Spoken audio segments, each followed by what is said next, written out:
Bonjour et bienvenue pour une nouvelle vidéo pour apprendre à raconter l'histoire de Clic et Cloc. Alors, nous avons déjà fait une séance pour apprendre à découper cette histoire en 4 étapes. Te rappelles-tu des 4 étapes? La première étape pour présenter les personnages, la deuxième étape pour parler de l'événement qui déclenche les aventures, Cloc disparaît. La troisième étape qui raconte les aventures de Cloc et de Clic, chacun de leur côté. Et la quatrième étape qui raconte la fin de l'histoire, quand Clic et Cloc se retrouvent et démarrent une nouvelle vie où ils n'ont plus peur de passer des moments séparément et de se retrouver après. Dans la deuxième séance, pour apprendre à raconter l'histoire de Clic et Cloc, nous avons commencé par travailler sur la première étape. Nous avions vu que dans la première étape, on devait commencer par une petite phrase d'introduction. Il était une fois, ou bien c'est l'histoire de, ou par un beau matin de printemps. Ensuite, nous devions présenter les personnages. Clic et Cloc, deux oiseaux qui sortent de leur œuf le même jour et qui sont les meilleurs amis du monde. Et enfin, nous pouvions rajouter la petite chanson du début. Nous sommes Clic et Cloc, une amitié dure comme du roc. Nous sommes Cloc et Clic, des plumes, de bec, jamais de hic. Bien, alors maintenant, voyons voir, est-ce que tu te rappelles ce que nous devons mettre dans la deuxième étape de l'histoire? Alors, je te laisse réfléchir. Oui, c'est bien, tu te rappelles. Dans ta deuxième étape, nous apprenons que Cloc a disparu, c'est la première chose à dire.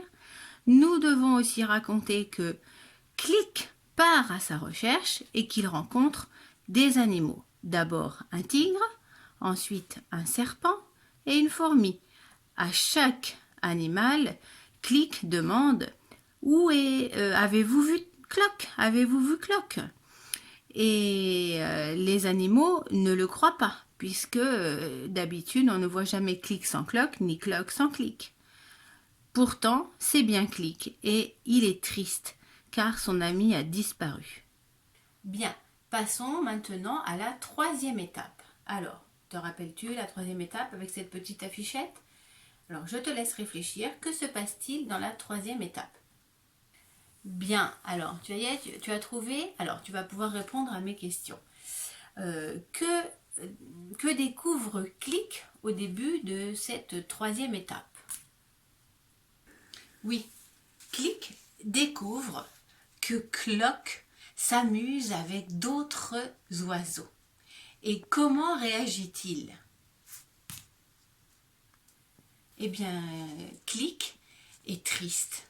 Il est même un petit peu jaloux que Cloc s'amuse sans lui. Alors, que fait-il? Eh bien, il s'en va. Il va se promener tout seul dans les bois. Et finalement, comment arrive-t-il à se consoler?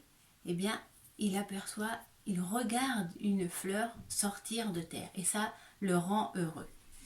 Et enfin, que se passe-t-il à la fin de cette troisième étape? Oui, tu as trouvé. C'est Cloc qui se retrouve maintenant à chercher Clic. Bon, récapitulons.